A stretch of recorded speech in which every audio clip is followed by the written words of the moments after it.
صلی اللہ علیہ یا ابا عبداللہ۔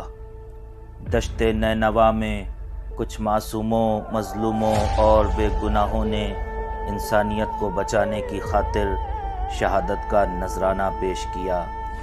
دریائے فطرت نے جوش مارا اور متعلقین نے اپنے شہیدوں کی یاد میں آہ و بکا، گریہ و زاری کے ذریعے عزا کا اہتمام کیا۔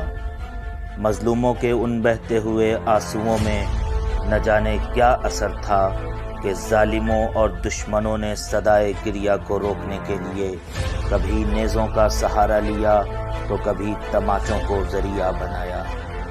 آخر کیا اثر تھا اس گریہ میں؟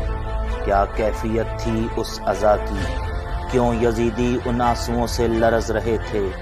کیوں اس آہ مظلومیت سے قلب دشمن میں دہشت و وحشت طاری ہو رہی تھی؟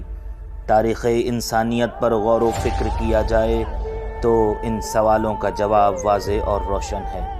دراصل مظلوموں کی سسکیوں سے وہ آتش فشانی ہوتی ہے کہ ظالموں کے آشیانے خاکستر ہو جاتے ہیں۔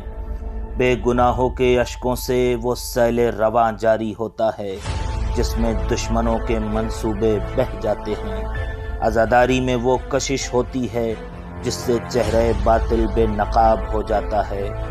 معصوموں کے صدائے گریہ سے قصر آمریت مسمار ہو جاتا ہے، اور یہی سب کچھ شام میں ہوا جب عزا کے دشمن یزید ملعون کے دیار میں کربلا والوں کی یاد میں عزاداری کی گئی تو اس عزاداری نے یزید کے سارے منصوبوں کو اجاگر کر کے اسے ہمیشہ ہمیشہ کے لیے مذموم و ملعون قرار دیا۔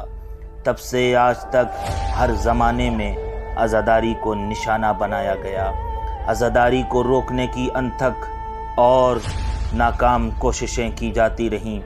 بنی امیہ کی حکومت ہو یا بنی عباس کی سیاسی سازشیں، کبھی قبر حسین پر ہل چلائے گئے، کبھی تربت حسین پر بیلوں کو دوڑایا گیا، کبھی پانی کے بہاؤ سے نشان قبر کو مٹانا چاہا تو کبھی مرقد مطہر کے نزدیک سایہ دار درخت کو کاٹ کر سایہ چھین لیا گیا۔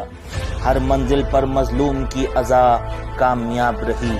بنی امیہ اور بنی عباس نے پہلے ہی کوئی کسر نہ چھوڑی تھی کہ تغیر زمان کے ساتھ تبدیلی شکل میں انہی جیسا سفاک ظالم صدام بن کر سامنے آیا جس نے عزاداروں پر طرح طرح کا ظلم کیا اور زیارت کربلا کو جانے والے زوار اور عزادار کو اپنے تشدد کا نشانہ بنایا۔ کسی کے ہاتھ کاٹے، کسی کا سر قلم کیا، کسی ماں کی گود اجاڑی، کسی کا سہاگ لوٹا تو کسی کو بے سہارا کر دیا۔ تشدد اور بربریت کا یہ گھناؤنا کھیل کھیلتا ہوا وہ واصل جہنم ہو گیا۔ خدا کا کرم ہے کہ عزاداری اب بھی زندہ ہے۔ اسے کیا خبر تھی کہ وقت کی حرکت تو رک سکتی ہے لیکن عزاداری کی تیز رفتاری میں کمی نہیں آ سکتی۔ ہماری سانسیں تو تھم سکتی ہیں مگر پیغام عزا نہیں رک سکتا۔ عزا کا اہتمام کرنے والے عزادار شہید ہو سکتے ہیں لیکن مقصد عزا فوت نہیں ہو سکتا۔ ہمارا جسم ظلم و تشدد سے چھلنی ہو سکتا ہے لیکن روح عزا پامال نہیں ہو سکتی۔ ہمارا وجود فنا ہو سکتا ہے مگر عزاداری کی بقا پر حرف نہیں آ سکتا۔ مشاہدہ تو یہ ہے کہ جہاں عزاداروں اور عزاداری پر جتنا ظلم کیا گیا نور عزا میں اتنی ہی درخشش بڑھتی گئی۔ ایسے مقام پر یہ کہنا بیجا نہ ہوگا کہ ہمیں نہ چھیڑو، یہ زباں ہماری پھر بیان قضا کرے گی۔ جہاں جہاں تم ستم کرو گے وہیں پہ کرب و بلا بنے گی۔ دور حاضر میں ایک مرتبہ پھر عزاداری سرکار سید الشہداء کو حالات کا سخت چیلنج ہے۔ کچھ لوگ کورونا کو بنیاد بنا کر اپنا یزیدی چہرہ دکھانے لگے ہیں۔ ہمیں ایسے حالات میں درسگاہ حسینی سے اخذ کیے ہوئے درس شعور کو پھر سے مرور کرنا ہے اور عملی میدان میں آ کر وہ روش اختیار کرنی ہے جس سے عزاداری بھی کریں اور لوگوں کی حفاظت بھی کر سکیں۔